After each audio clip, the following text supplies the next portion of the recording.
தானாக சரியாகிறதுக்கான வாய்ப்பே கிடையாது. கண்ணில் வந்து சடனாக பிளர் வர்றதுக்கான ரீசன் நார்மல் ரீசனும் கிடையாது. டே டு டே லைஃப்பில் சாதாரண ரீசன்னு பார்த்தா ட்ரை ஐஸ்னால பிளர் வரலாம். அதாவது ட்ரை ஐஸ் சிவியராக moderate to severe dry eyes இருக்கிறவங்களுக்கு பிளர் வரலாம். பட் அது பிளிங்க் பண்ணால் கிளியர் ஆகும். சில பேருக்கு ஒரு ஒரு ஃபியூ செகண்ட்ஸ் ஒரு ஃபியூ மினிட்ஸ் ஒரு பிளர் இருக்கும், அப்புறம் கிளியர் ஆகும். இது வந்து ரெட்டினா விழித்திரை சம்மந்தப்பட்டது. ஸோ இதை வந்து பேஷண்ட்ஸ் தானாக தெரிஞ்சுக்கிறதுக்கான வாய்ப்பும் கிடையாது, அது தானாக சரியாகவும் போகாது.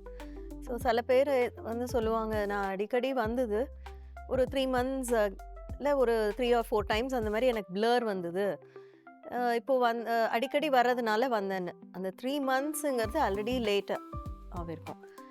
அதுக்காக நம்ம ஃபஸ்ட் டைம் ஒரு பிளர் வந்து அதுக்காகவும் இது பண்ண முடியாது. பட் எனிவேஸ் எனிதிங் நமக்கு சடனாக நம்மளோட டே டு டே லைஃப்பில் ஒரு சேஞ்ச் தெரியுது, அது டிஃப்ரெண்ட்டாக தான் இருக்கும். அது நார்மலாக இருக்காது. அந்த பிளரோ அந்த ப்ராப்ளமோ வந்து நார்மலாக இருக்காது. பட் எல்லாருமே அதை இக்னோர் பண்ணுறாங்க, பண்ணக்கூடாது.